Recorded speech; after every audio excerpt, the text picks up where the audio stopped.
Praise the Lord, hallelujah. पुन्हा एकदा यशोदाय सागर चॅनलमध्ये प्रियजनांनो सर्वांचं स्वागत असो. प्लीज यशोदाय सागर चॅनलला सर्वांनी लाईक आणि सबस्क्राईब करा, ठीक आहे, जेणेकरून जास्तीत जास्त हा व्हिडिओ आम्ही जास्तीत जास्त लोकांना दाखवून जास्तीत जास्त शेअर करा, की जेणेकरून जास्तीत जास्त आम्हाला हा मोठा व्हिडिओ करण्यात येईल प्रियजनांनो.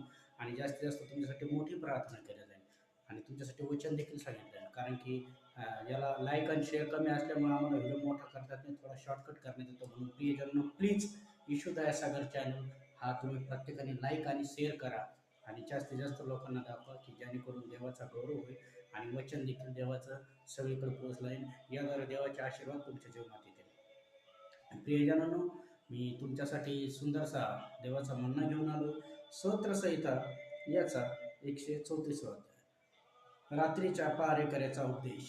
जसा रात्री पहारेकरी जसा वाचमन पहारे करतो तसा परमेश्वराने दिलेला उपदेश आहे. परमेश्वराच्या घरात प्रतिरात्र उभा राहणे व परमेश्वराचे सर्वस्व तुम्ही परमेश्वराचा धन्यवाद करा व पवित्र स्थानाकडे वळून पाहून आपले भाऊ उभा राहा आणि परमेश्वराचा धन्यवाद करा. आकाश व पृथ्वीचा निर्माण करता परमेश्वर सिंहातून तुला आशीर्वाद दो. परमेश्वराच्या स्थानातून दिवसा असो रात्री असो सदैव त्याचा काय केला पाहिजे प्रियजनांनो?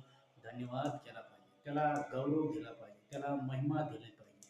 तो स्तुतिपात्र देव, तो परिस्थिती बदलणारा देव, तो जीवन बदलणारा देव आणि परमेश्वराच्या घरात प्रति रात्री म्हणजे रात्रीची प्रार्थना केली पाहिजे. उभा राहणाऱ्या सर्वांनो तुम्ही परमेश्वराचा धन्यवाद करा. पवित्र स्थानाकडे वळून त्या बाहू उभारून आणि परमेश्वराचा धन्यवाद करा. आकाश पृथ्वीचा निर्माण करता परमेश्वर तुला आशीर्वाद दो, कारण की तो आशीर्वाद देणारा परमेश्वर आहे. प्रियजनांनो, देवाची प्रार्थना ही तुमच्या जीवनातलं एक उत्तम ढाल आहे. कारण की जसं लढाईला युद्ध जातो तर ज्यावेळेस त्याला तलवारीचा वार होतो तो ढालीने मारतो, जसं तुमचा शत्रू आकाशात फिरणारे दुरात्मे आणि त्या ढालीसाठी तुम्हाला उत्तर देणं म्हणजे देवाची प्रार्थना. आणि प्रार्थना करणं मागणं नाही, प्रार्थना करणं म्हणजे देवासंग बोलणं, प्रार्थना करणं म्हणजे देवाशी एकटं होणं आणि प्रार्थना करणं देवाचा आत्मा आणि तुमचा आत्मा एक होणं. म्हणून तर दावीद राजा म्हणतो परमेश्वराच्या स्थानी रमणं हे किती महान आहे. आणि म्हणून तो प्रभू येशू स्वतः जगात होते प्रियजनांनो, ते रोज प्रार्थना करत होते, रोज स्वर्गीय पित्याशी बात करत होते.